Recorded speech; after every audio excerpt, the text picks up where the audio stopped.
Welcome to All Things Aviation and Aerospace. I'm Vince Mickens. All Things Aviation and Aerospace is a weekly webcast about pursuing opportunities in the aviation and aerospace industries, and equally important, the endless possibilities available, which we were just talking about in the industry, regardless of your skill set. Today, though, we have a very special guest who I am quite honored to have on All Things Aviation and Aerospace, not only because of her incredible story regarding the ill-fated Southwest Airlines flight in April of 2018, or her impressive Naval Aviator, go Navy, background that included flying the F-18 Hornet fighter jet, or her compelling book, Nerves of Steel. And she has a junior version of that too, which is pretty cool. It's because she has utilized her accomplishments and her challenges to inspire the next generation of aspiring young aviation professionals, in particular, young female aviators. Captain Tammie Jo Shults, welcome to All Things Aviation and Aerospace. Thank you, Vince, very much. It's really great to have you here. As many of my viewers know, one of the things that I like to do with this show is have young guests join the conversation so that they can speak directly to seasoned professionals in the industry. To that effect, I have three very impressive young ladies joining us today. All three are super excited about having this opportunity to chat directly with Tammie Jo. All three are climbing to new altitudes in aviation. You know, I had to just throw that in there, right? I will start with the young lady who is a high school senior at the West Michigan Aviation Academy in Grand Rapids, Michigan, Devon Christner. Devon, welcome to the show. Thank you. I'm so happy to be here. We are very happy to have you. Next, we have Caitlin Fueling. Caitlin has been a guest on the show before. She graduated from Embry-Riddle Aeronautical University at the Prescott, Arizona campus during the pandemic last year. She is currently a CFI, Certified Flight Instructor, and has been building time while contemplating the possibility of a career in the United States Air Force. We were talking about that in pre-show, so looking forward to having more conversation about that. And I'd like to say hi to Caitlin. Caitlin, welcome to the show. Yes, thank you. I'm so excited. Great to have you back. And our third aspiring young aviator guest, who actually has already begun her career as a first officer for Republic Airways. And matter of fact, she's sitting in a hotel in between flights, so we're lucky we could catch her. Not too long after she graduated from Embry-Riddle Aeronautical University in Daytona Beach. And we are really happy to have you, Dakota Foster. Welcome to the show. Hi, thank you so much for having me back again. I'm super excited to be here today. Well, we're all excited because we have Tammie Jo Shults on with us. And Tammie has a wealth of history and information and experience in aviation. So it's really going to be great. Tammie, why don't we start off and chat a little bit about your background, the big part of how you actually got started in aviation, because you come from a very interesting upbringing, and the fact that it led to the career that you've had is an interesting story within itself. Well, thank you. Don't all ranchers' daughters become pilots? A few. One or two. You're one of the two. Oh, okay. All right. No, I grew up in southern New Mexico on a hog and cattle ranch. We also farmed a bit of alfalfa and milo. And really, it was just while I was busy doing farm chores, the jets from Holloman Air Force Base anchored their dogfighting practice over our big hay barn. And so I would see this daily air show. And of course, it didn't take much to imagine how much more exciting that was than what I was doing. And then I started reading about aviation and met my first aviation hero on the pages of Jungle Pilot. His name was Nate Saint, and he had gotten started in aviation by serving in the military during World War II, gone on as a mechanic. He is where he started, and then he went on to earn his commercial license, and then his book ended with him being a bush pilot down in Ecuador. So I felt like it was just such a wonderful tour of aviation, and so that's really kind of what turned on that that love of aviation and realizing there are some practical steps to getting into it, even though I did not know one pilot in my whole life up through high school. And you grew up on a ranch, so how did your ranch hand parents handle the thought of you wanting to go into aviation? What were their thoughts about it? Well,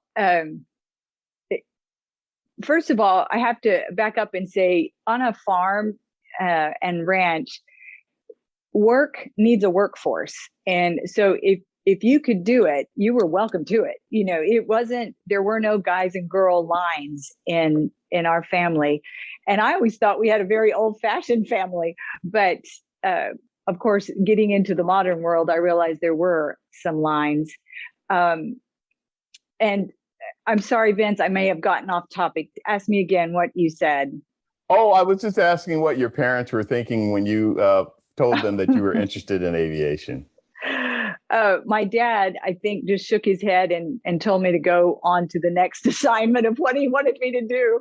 My mom, her reaction, and you would have to know her, I think, to appreciate this, because she's so very practical. And she just looked up and then said, those people are smart. Okay. And that was her answer. And but in truth, her comment was really, she didn't know anything about it. And it was not a world that she had lived in or knew anything about. My dad hadn't flown. I think he flew maybe 1 or 2 times whenever he joined the military, and then had an appendicitis, and that disqualified him. So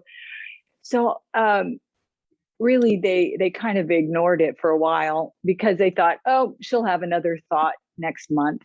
It was hard for them to relate to, is what you're saying, really. Absolutely. And so your mom's saying that those people are smart. Really, she's saying that's a really sophisticated career. I think that was it. I try to take that as to heart. I don't think she was saying, Tammie Jo, that's above you. Well, we know that because we know how smart Tammie Jo is with all of the accomplishments that you do. It sounds like, though, that your upbringing set a nice foundation for what you were about to have to deal with as you move further towards a career in aviation. One of the things that I will always be grateful for is having chores from as early as I could remember, because chores are part of that problem solving that we need for any occupation, any vocation or career. And if you don't have problems, you'll never learn to solve them. So having hard work, learning the joy of hard work early is something that I can lay at the feet of my parents. Yeah. So we all a lot of us have heard a lot of your background and your story. One of the things that we've heard about, and I've specifically have heard and read about and heard you talk about, is the challenge you had when you decided you wanted to be a military aviator. Yes. Career day was the beginning. It was kind of previews of coming attractions, I'm afraid. I arrived and was so excited because years before, I had started reading and collecting things about aviation and wanted to do that. And I went to the career day, and the colonel in charge, his first question was, "Are you lost?" And when I said, "No, sir, I signed up for aviation," he shook his head and he goes, "This is career day, not hobby day. You need to go find something girls can do." Wow. And I just took the closest seat that was empty, not out of defiance or courage. It wasn't our school. We'd bust into the big sophisticated town of Alamogordo, New Mexico, and our buses were locked. I had nowhere to go. But as I listened, I was just kind of in wonder. It was enchanting. It was even better than the books had made it out to be. And but I left there, talked to my guidance counselor to see if maybe he was mistaken. She agreed with him, and I went to school and studied something different. So that was kind of my start. And it did take, I met another pilot, and she was getting her wings in the Air Force. So I felt like, all right, somebody got under this fence. I might as well try. And The Air Force recruiters said no. I waited for somebody else to get behind the desk and went in and asked again. And they said, no, we don't need girls. And there was just plain no explanation, just no. Well, no, we don't need girls. They were advertising in the paper that if you had your 4-year degree and you wanted to fly, the Air Force wanted you. So I cut it out of the paper and took it with me. And they said, we don't need girls. If you have a brother that wants to fly, bring him in, but don't come back. So that was my third trip to the Air Force recruiter. I went to the Army recruiter and he said, you're not a fit for us. And a girlfriend of mine from college who had gone into the Air Force as a nurse, she said, Tammie Jo, try the Navy. And I was kind of laughing because I'm from New Mexico. You can't get more landlocked and less water than New Mexico. And ships were not my love. And she goes, no, they have carriers, they have aircraft. So I went to the Navy recruiter. They at least let me take the test. And it would take me 3 different Navy recruiters before I found one that would process it. And then I got into the flow of military aviation and boot camp began. And away you go. And fast forward, you had a chance to do some carrier landings. Did I have that right? Yes. Yes. In the Navy, if you go, there's primary, and then out of primary, you get a choice, but also it's needs of the Navy. And you can either go helicopters, propellers, or jets. And I had the honor to go jets. That was my first choice. And in T2, we did a lot of, instrument familiarization, formation, things like that. But one of the things that we did in T2s was go to the carrier. And everybody knew if you were a Navy jet pilot that you were going to go to the carrier a couple of times in 2 different aircraft before you got your wings. But what they didn't tell you was you're going to go solo the very first time you go. And so that was kind of eye-opening to us students when we learned that. The joke was that there's not enough money to pay anyone to be in your back seat, your first trap and catch shot. But truthfully, the Navy was wise in what they had learned. And that is, when you go, you need to not be thinking about what your instructor is thinking about what you should be doing. You need to be thinking about what you should be doing and keep that decision loop very tight, because your attention to detail is your safety net. And we'd practiced hundreds of carrier landings at the runway before we went. So we had all the mental and muscle memory that it took. And then group psychology takes over and you think, okay, they've done it hundreds of times before, and I've been in training with these knuckleheads and they've been in training with me. So if they can do it, I could do it. Yeah. The thing I got a kick out of before we got started with the show is that you immediately, when you came on, and the fact that we have 3 young ladies from at 3 different levels, one finishing up her last year of high school, one recently graduated from an aeronautical university, and one that's been out for a few years already flying. And you went right into a kind of a leadership professor mode. It's like, oh, well, let's talk. Let's talk about each of your careers. So let's transition into that and talk about and talk with the 3 young ladies about what they are doing. And I'm gonna reverse myself on it. I'm gonna start out with Caitlin. With Dakota. Dakota is currently flying for Republic Airways. Sitting right seat as a first officer, has been doing that for a few years now after graduating from Embry-Riddle at Daytona Beach in 2017. I have that right, Dakota? Yeah, 2017. Mm-hmm. Yeah. So let's have a conversation with Tammie about that and about tell us a little bit again about your background and what you're currently doing. Sure. So I graduated from the Daytona Beach campus of Riddle in spring of 2017. And after I did that, I went down the road about 15 minutes south to a flight school, and I was a flight instructor there. So I had my CFI, my II, my MEI. probably about after a year of doing that is when I upgraded to the Progress Check Pilot. So we were actually doing like the mock check rides with students before they would go up with our check airmen and DPEs and stuff like that. So I did that.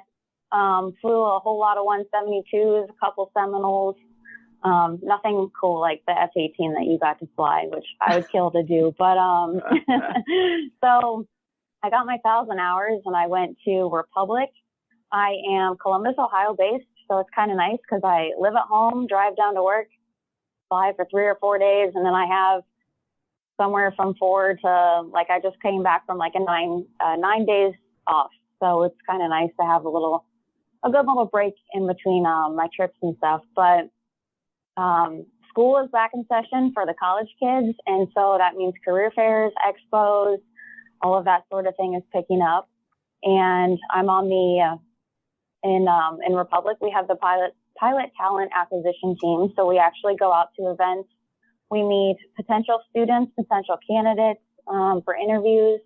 We also have a cadet program, which I happened to be a part of when I was in school myself. So I joined the cadet program, and it's not necessarily a guarantee like, oh, I have to go specifically to Republic, but it does give me the option of, I've done my interview, the job is there when I want it, if I so choose to take it. So I'm doing that now. So I do a lot of, the events are starting to pick up. So each month we get a whole list of, hey, here's these events, what's going to work with your flight schedule. So it's kind of a balance between the two of flying/recruiting. And then on the side, I'm also involved with Girls in Aviation Day for my local Women in Aviation chapter. I'm actually the host or planner of this year's event for the Cleveland chapter. So that's on September 25th, which if you guys are all involved in women aviation, I assume you know it's National Girls in Aviation Day. So looking forward to that. And yeah, hopefully it turns out to be a good event and expose the younger generation of girls to aviation and aerospace, not just pilots, not just mechanics, but everything in general. Yeah, I guess I was going to toss to Tammie, but I think one question I do have for you, with what you've accomplished so far, and by the way, it's really great that you're taking the time and effort to pass it along to the next generation and be involved in that, especially representing at your stage in your career of aviation. You are, I believe you mentioned that you're due to get promoted. So with that and with what you've been doing, what are you looking forward to long-term with your career? Long-term with my career, I am hoping to go to the majors. I interned in my junior year of college with United Airlines. So that is my dream airline. I love to fly the 757. After all the airlines retired the 74, it was a little disappointing. The Queen of the Skies, I feel like, was kind of everyone's like, wow, like that's the goal. But she's since retired, so the 75 is my dream. But I'm also not going to put all my eggs in one basket either, because this last year has proven how our industry can be. And everyone always says there's one thing in aviation that is constant, and it's change. And so I feel like within our career, we really have to learn to go with the flow. And I feel like that's what makes a good aviator, someone who's willing to go with the flow and adapt. And yeah, about the upgrade, it's on the horizon at some point. I'm eligible. No pun intended. And kind of, yeah, no pun intended. It's on the horizon. Kind of just holding off just a little bit longer. I really enjoy my quality of life. I have 16 to 18 days off a month. So, when I do upgrade, that means that I'm going to take a little bit of a hit when it comes to quality of life. Comes with a pay, little bit of a pay upgrade, which is cool. But I don't chase this job for the money. I chase it for my passion and for my love for this job. So with my 18 days off, I'm able to be involved with my local Women in Aviation. We have astronomy night. We have Girls in Aviation Day. We have so many events, which allows me to kind of spread myself out to the community, and share my passion with the younger community of girls. Tammie, you want to chime in there? Well, first of all, Dakota, what a treat that I get to be talking to you. You are so accomplished at such a young age. And I love that you have realized already, and certainly this is a lesson that I learned, and Caitlin and Devon, I'm sure, are taking notes of, and that is, there are times you're going to have to focus just on flight training. But when you have that focus completed, it is so good to spread out a little bit and be involved in other things than just going to work. I think that work-life balance is something that can get lost when we have hurdles in front of us that need it. And I know one of the things that even in the Navy, during flight training, even during boot camp, once a week, I had church. And I had the people in my church, so whatever it is, and then expanding your peer group. And I love the fact that you're looking at your future, not just by what can you earn, but quality of life. And so I would say there's statistics out there, and I'll let you all look them up or contact me later, about different airlines, and some of them have a really high amount of women pilots compared to others. But one of the things that I think you'll really want to look at is quality of life, and then upgrade. How many women in that community go to the left seat? Because I've found in my research that there's quite an amazing change in who keeps their ladies flying, who keeps them through upgrade. And that's a sign of quality of life, because what looks really good right now, flying wide bodies all over the world, it may not be that attractive when you decide to get married and have kids. And so just keeping the idea of go 10 years forward, look back, what decision today would be a good one for tomorrow. And it's completely up to, that's what I love about aviation. It's really it's a signature that you get to write your own in aviation, because if wide bodies are just something that you have dreamed of flying, or, for me, the smaller, the better, I loved it. Then you have a chance to seek that and try it out. So it sounds like you have got all of your ducks in a row, so to speak, and you're headed to right where you want to go. Yeah.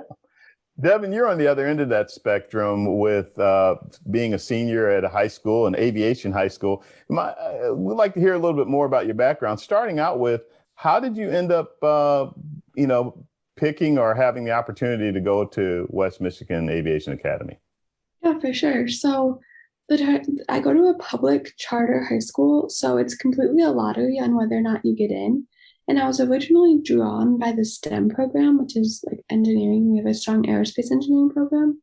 And so I was originally drawn by that engineering program and didn't think that much about the opportunity to fly airplanes during high school until I took a flight in one of our school airplanes, and the CFI that was flying let me control a little bit after takeoff, which it was trimmed. He'd done the takeoff, like we were in cruise, but I was still like, this is the coolest thing ever. I need to do this.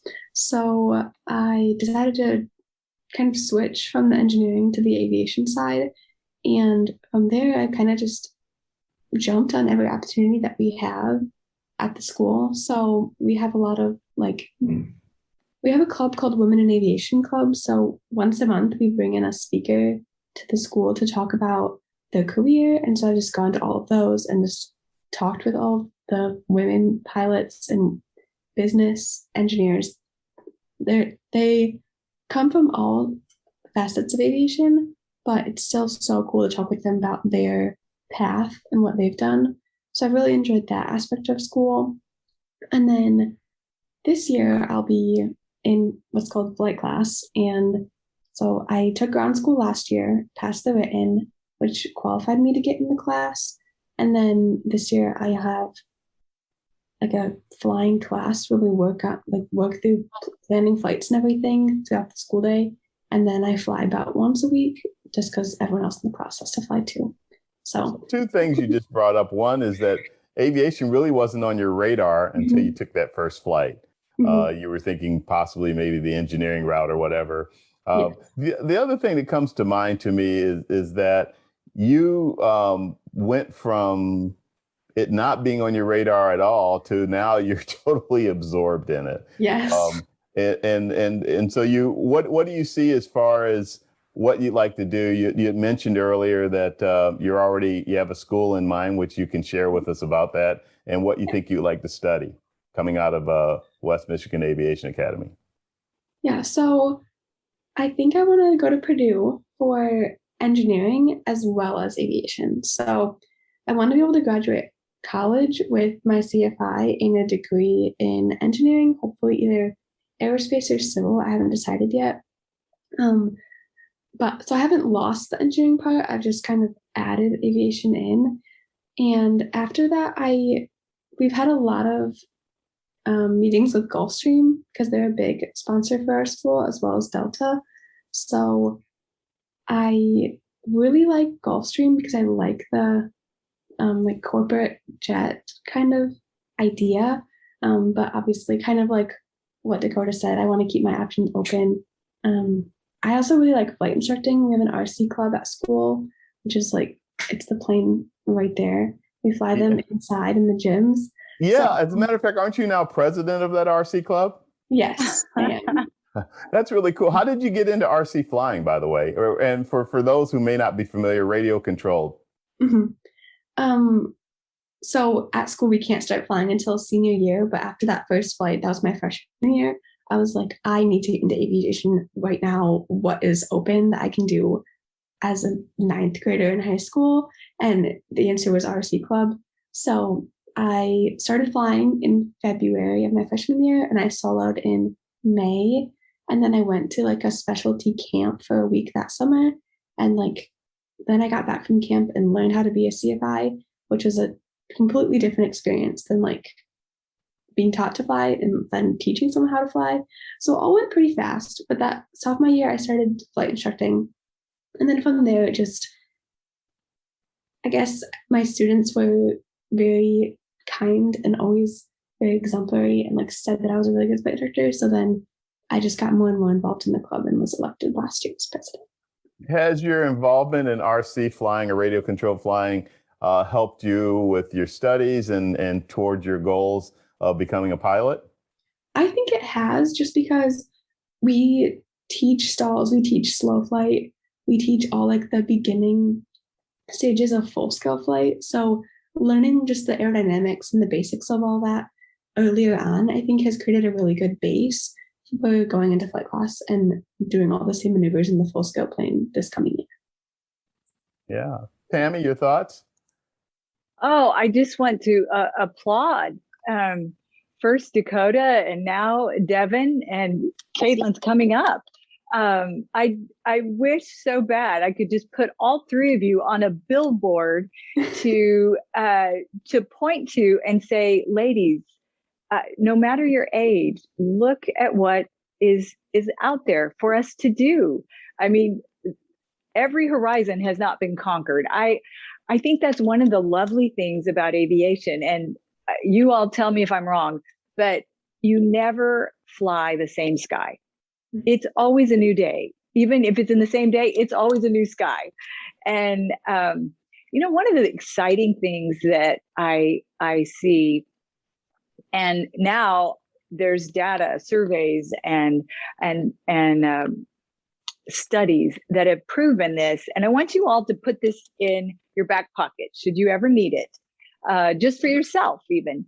And that is, they've found that if you take a group of men and let them work on a project together, their IQ average bumps up 10%. The biggest jump you'll get in IQ is when you add a group of qualified women to that group, it bumps about 30%. And before we think we hold all the pixie dust, it's the same if you have a group of women and you add a group of qualified men. So as women, we bring something to aviation that's different. We have a different perspective. If you have brothers, you know this. We have a different perspective, a different energy. And so companies have found that there is an increased productivity and intellectual bump.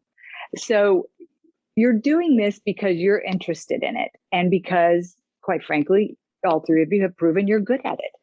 But you're also pouring into an industry that is a little lopsided right now, not through any fault, I think, of any one person or one group. There's just more men in aviation right now. And so when you jump in there and partake and get involved, you're improving our industry.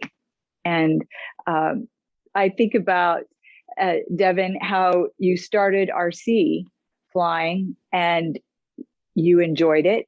And so that translated whenever you started teaching it, that joy of what you loved, you translated to your students, and that's why you're president of the club. Exactly. Yeah, exactly. It's so fun. Yeah, that's really awesome. Caitlin, we haven't forgotten about you. We just are covering a lot of territory here with the advice that Tammie is offering and getting insight on all three of you. But Caitlin, your story is really interesting in terms of your background. Your father was Air Force, and he was a loading specialist, right? Yeah, he was a loadmaster on the Loadmaster, I'm sorry. Yeah. Well, tell us a little bit more about that and about your background and your getting into aviation and where you are at this point. Okay, so I'm Caitlin, and like I said, my dad was a loadmaster on the 141s, and he was out of the Air Force before I was even 5 years old. So honestly, aviation, he talked about it all the time. I was like, oh, whatever. Yeah, you flew in airplanes. Okay, that's cool, Dad. And then right before I was graduating high school, I had no idea what I wanted to do. Never been in a plane before. He's like, oh, let's just go up and fly. And I was like, okay, sounds good. So I went on one flight, and then I applied for school that next month, and I got into Embry-Riddle. And I actually admired Devon because you have such a good opportunity to be doing this in high school. Because I went into flight training at Embry-Riddle first day. I had no idea. I'd been in a small plane one time.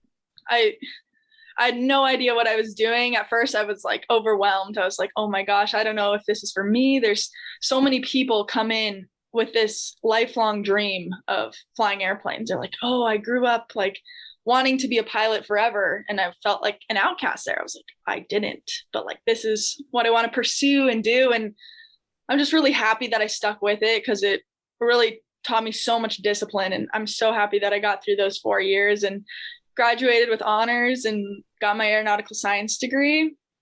And now I'm just making career decisions, which I'm really happy that Tammie's on here because I've had a lot of people be like, oh, go tanker transport. And I always tell them, I'm like, that sounds fun. But if I had the opportunity to fly a fighter jet, I could not say no, you know? Mm-hmm. So I feel like that's such a good perspective for me to have because I have a lot of people I know, and my dad knows a lot of people because he was on the 141 flying larger aircraft, especially military aircraft. And he's like, oh, you'll love it. And I'm sure I would. But it's so nice to have a different perspective of someone who's actually flown jets. I think that's like really exciting for me to be on here for that. Well, we only know what we have done. And so I can echo your sentiments. It is fun. I mean, it's really kind of the race car in the sky. At the time that I flew F-18s, it was the Navy's premier strike fighter.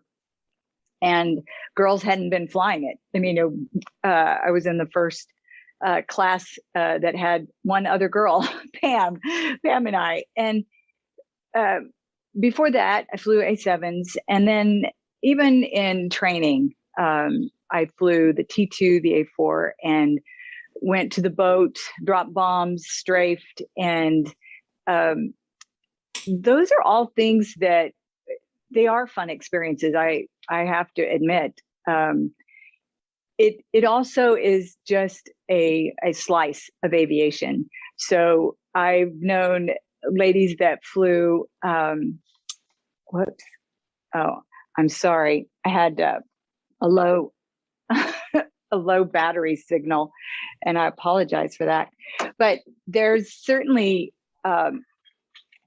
if you have the chance, and one of the things, my son, who is kind of in that area of trying to decide what he wants to fly. He's in the Air Force Academy, and he hopes that he gets chosen. Sorry, I'm going to plug us in here so I don't completely go offline. He hopes he gets to fly, and his attitude is, I have a preference, but quite frankly, if I get something with a pointy nose, great. It'll be fun, light my hair on fire.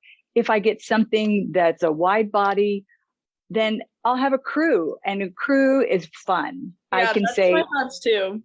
Yeah, and you'll fly all over the world. Exactly. You will have, and having flown in the Navy, attack and strike fighter, and then flown in Southwest Airlines, I will have to tell you, it is even Steven on what was more fun. I mean, obviously there was tactical stuff in the F-18 and the A-7 that was so much fun. But the crew every day was a fun dynamic, playing pranks on each other, just having a good laugh about different things that happen in the day. It's a fun dynamic. So Dakota is in that dynamic right now, where you get to, enjoy the crew concept. And when you move to the left seat, I will tell you, it bumps up the fun because you set the tone, and you know what the tone is before you ever get there. And I think there's a lot you can learn from your good captains.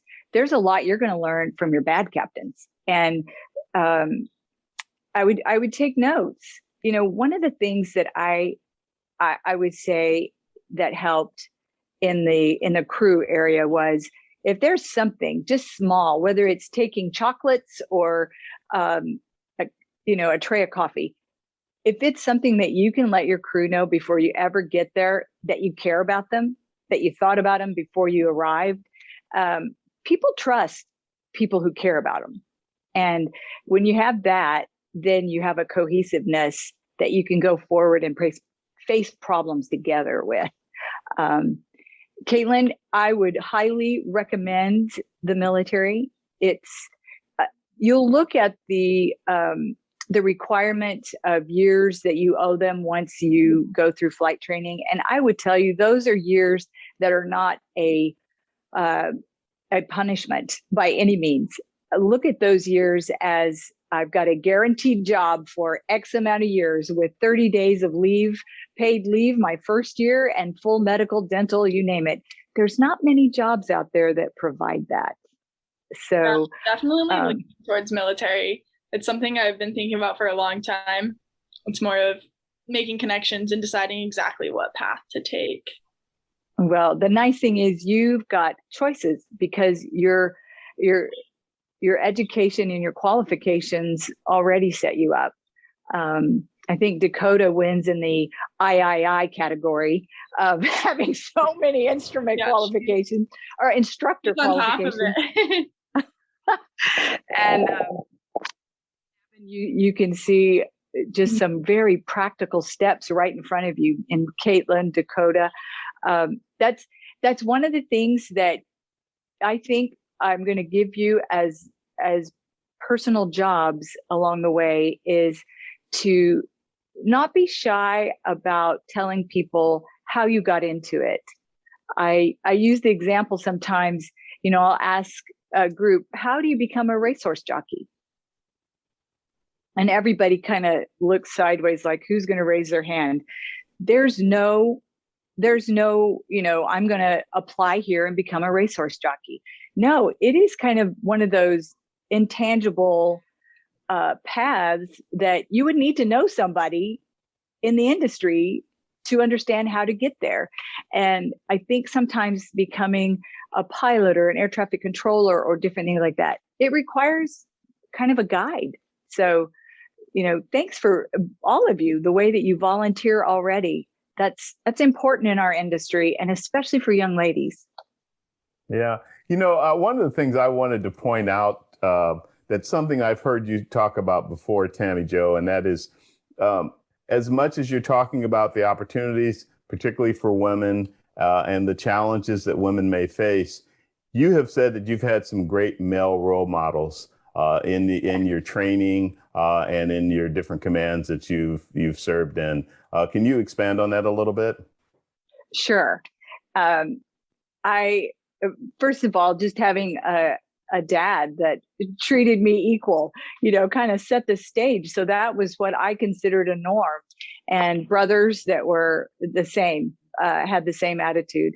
So having that certainly helps. And then whenever I got into the military, my first instructor was a Marine instructor. And I'm sure he lost the Rochambeau of who's got to take the girl, because there was only one a year basically that went through flight training there in Corpus Christi. And he was such a gentleman and consummate aviator. And so my introduction into aviation really was from Captain Rick Costin, United States Marine Corps. And so when I went on and had some pretty harsh rebuffing, why I always had that background to realize, okay, that isn't the norm. And, sometimes their aviation skills might be great, but their manners had slipped. And I could just remember, no, that's not the real attitude here. That's not the professional attitude, and move on. And then in T2s, and I had an incredible skipper, Fred Grant. We still keep in touch. And then in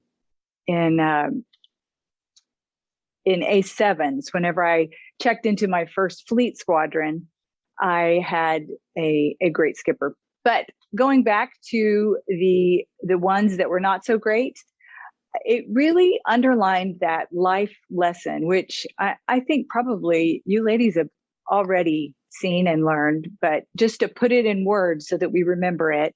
And that is, never let an offense get in the way of a great opportunity. I think it's so easy to feel like we're the only ones that are facing this, or that we're the only ones that are getting kind of professionally slapped around a bit. And it's not. And when we can remember that the path that we carve through that, it's open for people behind us. So we do want to be careful how we open up the jungle, because it takes a machete sometimes to cut the weeds back. But we certainly want to leave it in a way that the people coming behind us have a great path. And I think that just realizing that what we do when we think nobody's watching, we do have an audience. And I think about Southwest Airlines. I faced some real rebuttal at Southwest Airlines, not because of Southwest. There was just a bit of a culture war in the cockpit going on in America. There had been a number of things. Crew resource management was just coming on board. So the captain was no longer king without a Magna Carta. They wanted everybody to have a voice that was in the cockpit. That's why they require you to be qualified to be in the right seat of the cockpit. And there was women were now being able to fly tactical or combat aircraft in combat missions, and that anytime there's change in the horizon or that has happened, it unsettles everyone. So people feel a little more at ease in expressing their opinions or acting on them.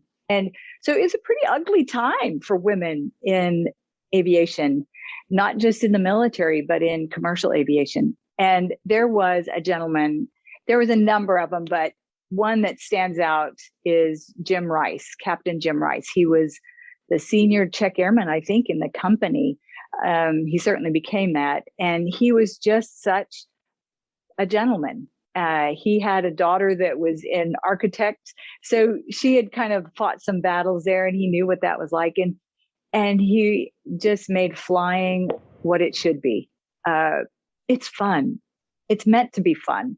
And if it's not fun, there's something wrong, either with the aircraft or with you. So, the people along the way, especially we ladies, I think sometimes can forget that it was men that unlocked the doors for us to get into aviation. We still have to push hard sometimes and get them open, but we certainly, it's not an us, them. It should not be. Well said. Let me give the ladies an opportunity to ask any questions they may have. We have about 15 minutes or so left. And ladies, I'd like you to I'm sure you have things on your mind. This is a rare opportunity for you to talk directly with Tammie Jo. So have at it. Anybody? So, Tammie, I guess what is, obviously I've read your book, and I even ended up, there's a group of us girls at Republic where I read your book and I signed my name and my position in the company, sent it off to one of my girlfriends in the company. And then we kind of almost like a Sisterhood of the Traveling Pants, except that it's your book. So we passed your book from FO to captain and back and forth throughout the company. And there's a lot of really good takeaways from your book, Nerves of Steel and everything. And you could tell us so much good advice, but what is the best advice that you've personally been given?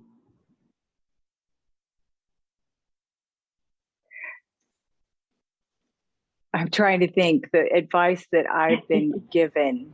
I would say one of them that I think about is what I've read. Advice that I've read, and that is, to those whom much is given, much will be required. And I think everybody on this screen has been given much. You've had to work for it. You've had to work hard. You've had to root out some details to find that rock that's steady in the river to get across. But with that ability to do it comes a responsibility to pass that on. And I think everybody here has instructed. So, you really didn't know your subject until you taught it. I think about whenever I did carrier landings in T2s, certainly made it on board without boltering and made it off. Then in A4s, same thing.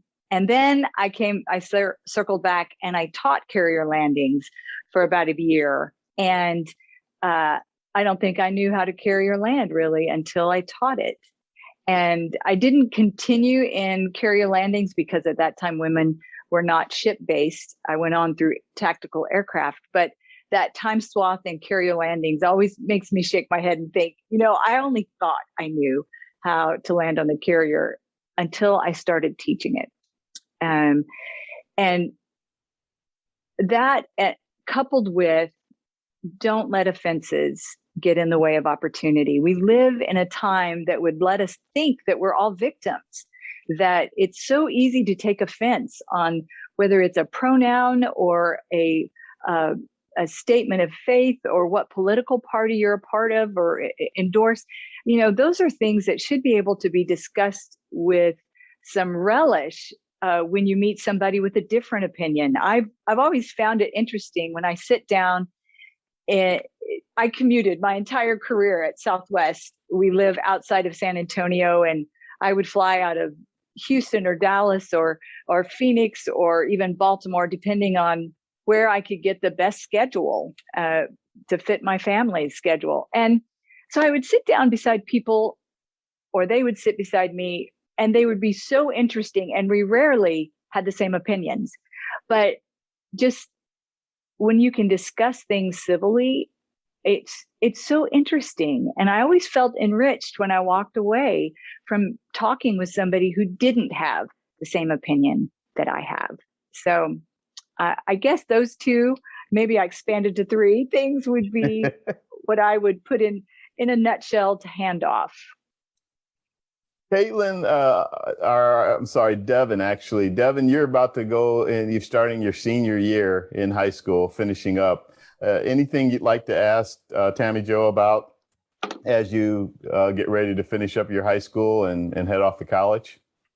Yeah, so I kind of have two questions. One of them is more like a story. The first one is like, can you tell us about, or do you have a specific memory of your favorite flight you ever did? Or my second question is like, what advice, kind of like what Dakota said, like what is the advice you have for someone starting out in the aviation industry and like wanting to get a fulfilling and long career out of the aviation industry? Right. I'll start with your last question first, Mm-hmm. and that is do exactly what you're doing. Continue keeping close to what you're interested in.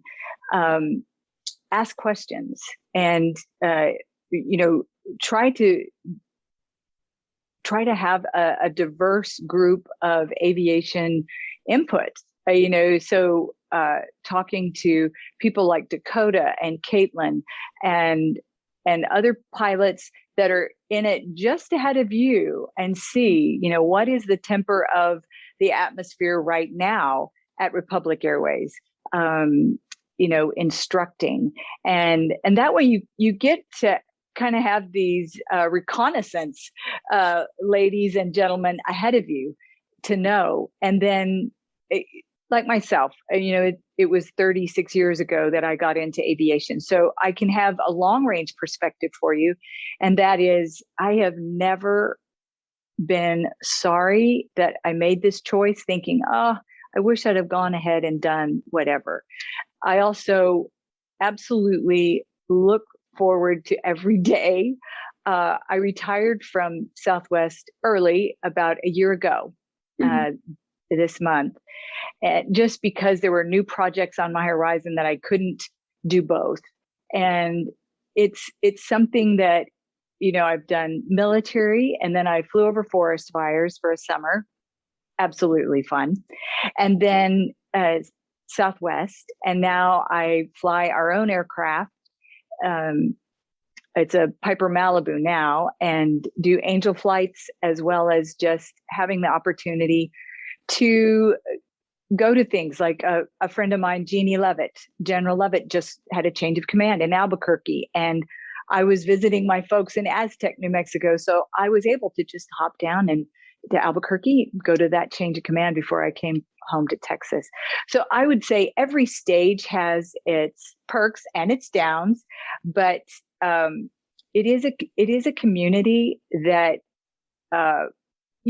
from meeting young people in the area, and they go, I'm flying for Republic, or I went to Embry-Riddle in Prescott, or I'm going to, the same school you're in there in, let me see, Kate, Devon, you're at a public charter school there in Grand Rapids. Thank you. The school's actually on corporate property. Oh, excellent. So, whenever you meet somebody in that group, you already have this kind of common camaraderie already going. Well, put that whole umbrella over aviation, and you can walk up on any airport in the world and start a conversation with somebody with, what do you fly? What do you do here? And they like what they do, so they're happy to talk about it. And then they want to know about you, and you've got your own story. So it's a great community. What was your first question? I apologize, I've forgotten.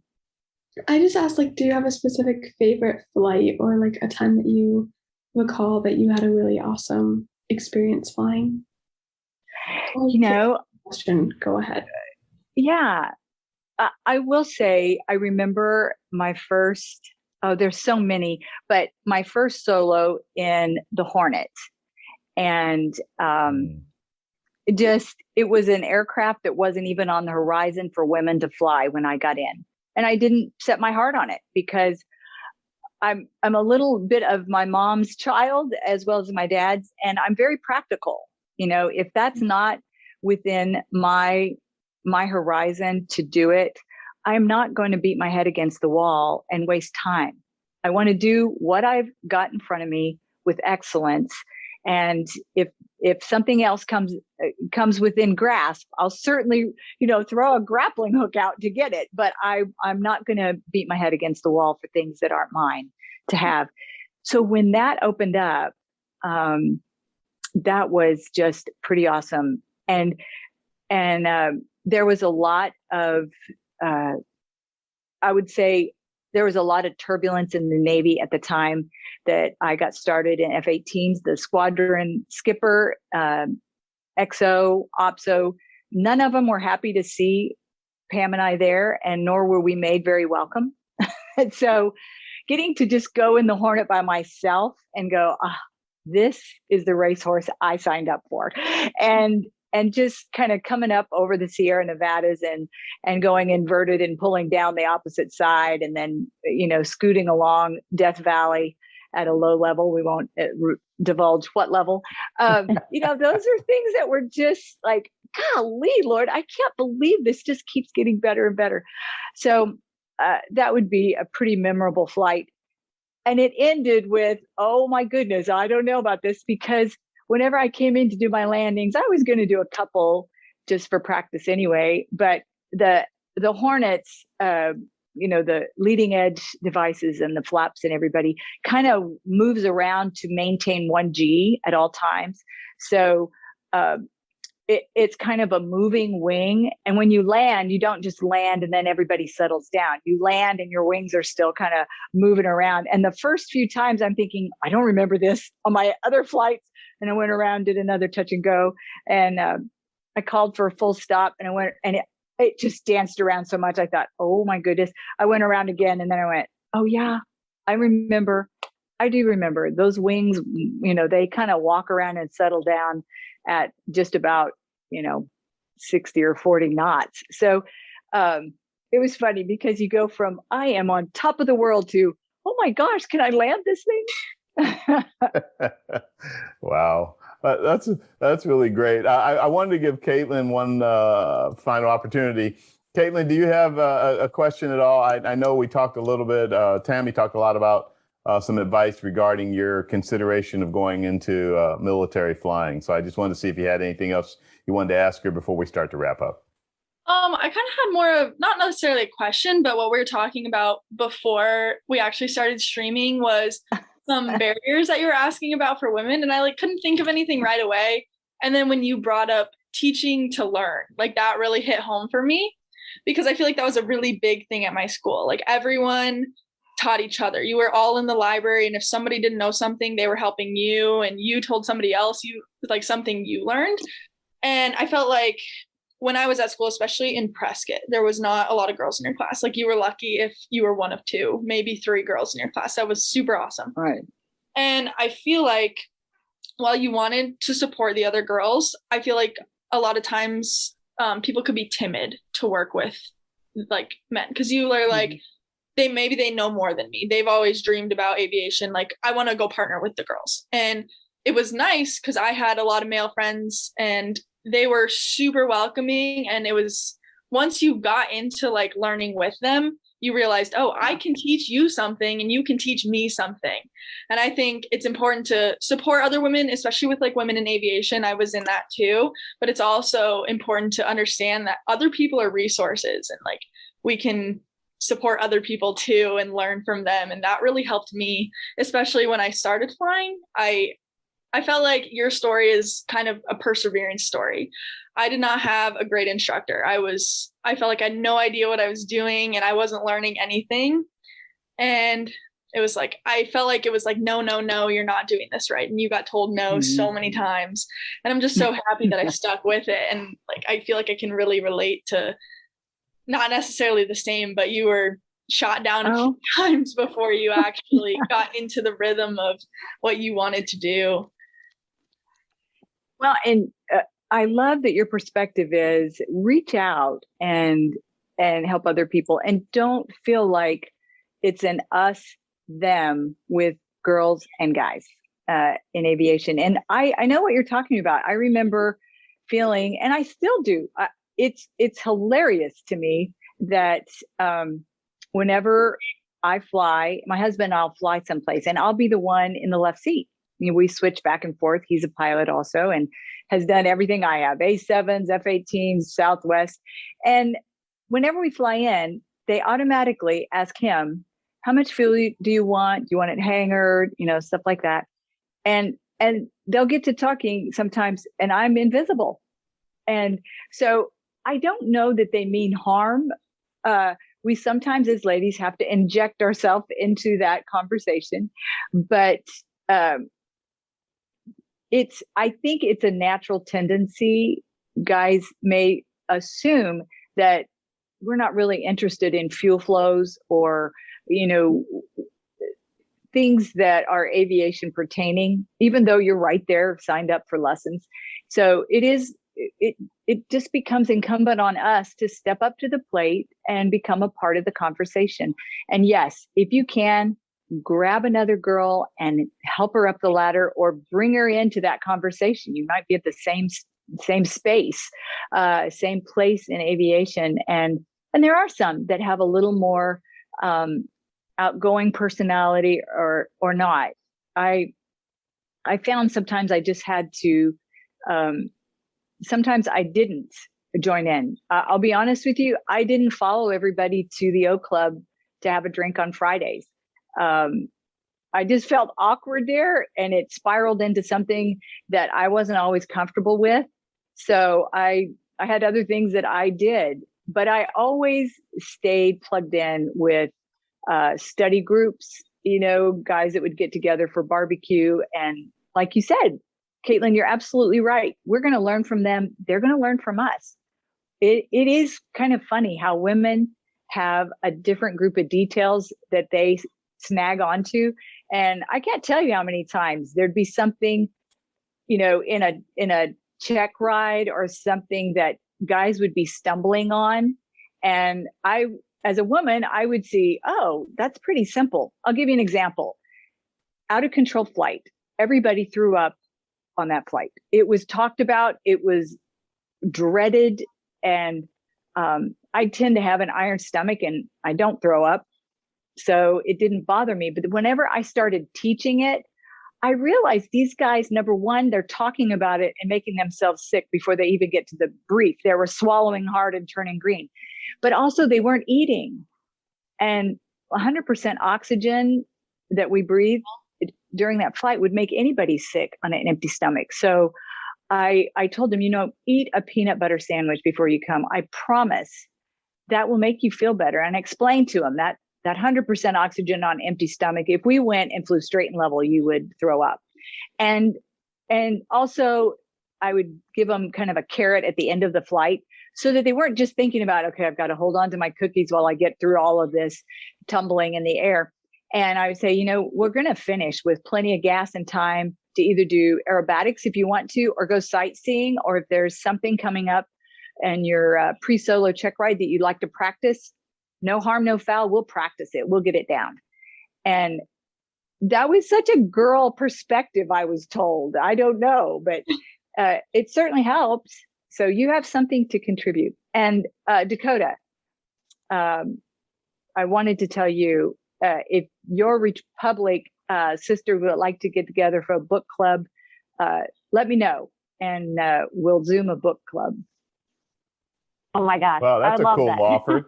Dakota, just say yes. I will definitely let them know. I will definitely let them know. And we can do it in the evening or something. So no matter what hotel you're in, everybody might be on the ground. Awesome. Devon is our youngest of the crew. Any closing thoughts? I don't think I have any specific questions. I know we're pretty short on time, kind of. I just thank you so much for all the discussion that we've had today and for inviting me. I really enjoyed talking with all of you and learning a little bit about what you guys your guys' story, as well as just hearing advice from everyone and listening to your opinions and your thoughts. So it was really enjoyable. Yeah, I'd like to thank all of you for being on the program, particularly you young ladies with your aspirations in the industry. I think one of the points that came out several times that's really key is that it's wide open.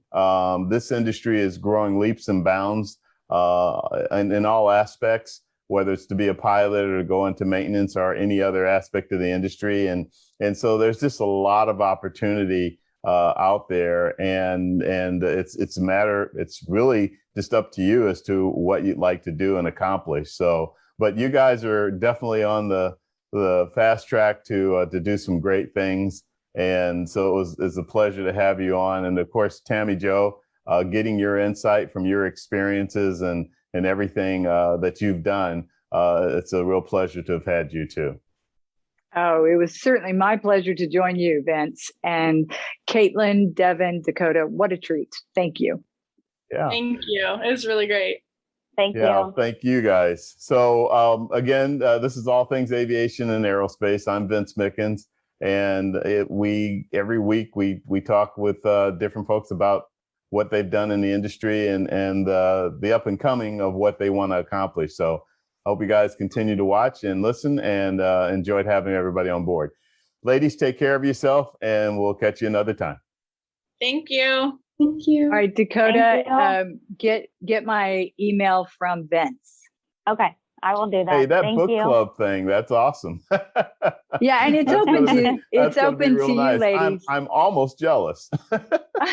You know what? You'd be welcome. Dakota, be sure and invite Vince. Caitlin and Devon, same offer to you. If you guys have a book club and you happen to choose my book, I'd be happy to join you for a 30, 45-minute book club. Just let me know. Thank you so much. Thank you. All right. All right, everybody, Bye. take care. Thank you. Fly safe. Bye-bye.